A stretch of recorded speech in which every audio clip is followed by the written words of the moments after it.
ओहो सिमा तू सीधी होके क्यों नहीं खड़दी? मैं फोटो खिंचनी ਆਪਾਂ ਸੈਲਫੀ ਲੈਣੇ ਆ ਇੰਸਟਾਗ੍ਰਾਮ ਤੇ YouTube ਤੇ Facebook ਤੇ ਪਾਵਾਂਗੇ, ਪੈਸੇ ਕਮਾਵਾਂਗੇ ਜੇ ਆਪਣੀ ਵੀਡੀਓ ਵਾਇਰਲ ਹੋ ਗਈ ਤਾਂ।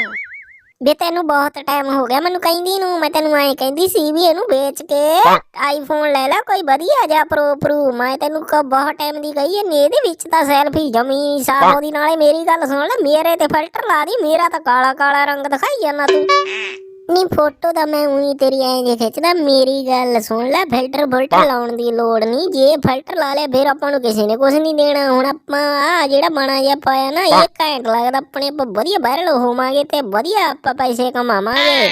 ਬੇ ਤੂੰ ਤਾਂ ਬਾਹਲੀ ਘੈਂਟ ਲੱਗੀ ਜਾਂਦਾ ਵੀ ਮੈਂ ਹੋ ਜੂ ਸਾਧਣੀ, ਬਹਿ ਜੂ ਕਿਸੇ ਸਾਧ ਦੇ ਡੇਰੇ।